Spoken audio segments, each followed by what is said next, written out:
wanted to make a haunted hotel movie. You know, so, like I've done haunted house films before and haunted objects and all this kind of thing, but it was just apart from The Shining in 1408 and The Innkeepers, it felt like nobody ever really does this a whole lot. So it was kind of my stab at it, and I knew that I wanted to tell a story that just follows one character, as opposed to moving through too many characters. Like, well, let's just follow one guy as he meets a few other strange supporting cast of characters, and then moves into him being essentially tortured over this one night. That was kind of the challenge, I guess, I set myself.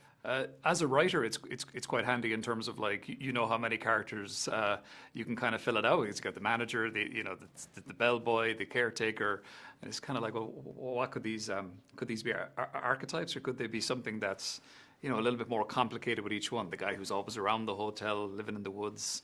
I do like when horror movies kind of lean into tropes, and you know, I always try to embrace it, but then put my own spin on it, and that was kind of the approach with the haunted hotel. Again, it came back to the character. It was like, you know, you could tell him about everybody else around this hotel seems to be open-minded, at least, to witches and, you know, ghosts and the afterlife and folklore and all this kind of thing, whereas he's just like, Hokum, you know, it's nonsense, just dismisses it outright.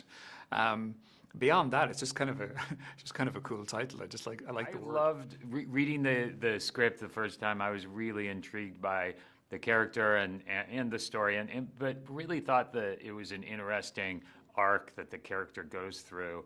And we kind of, you know, usually in a horror movie you see someone start innocent and soft and harden as the adventure continues, but this was sort of the opposite, and I found that really interesting. And I loved that Damian was really leaning into him being kind of an a-hole at the beginning of the story, like really not letting anyone in.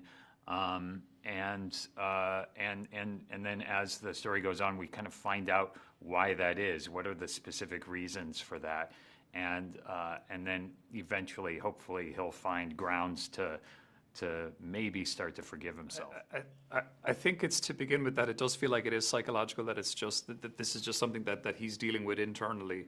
But I like the idea that once he actually gets there, and you know, it's potentially the mushroom trip, you know, there might be some kind of mushroom trip involved, but then there's also the fact that he's in this kind of he's right in the heart of a place that has demons and witches and all of this kind of stuff happening. So maybe it's actually manifesting something, you know, bringing it about physically, that's actually always with him. I like that idea that he is literally being haunted. It's not just a trauma or something that's you know, that's in his past. It is with him all the time.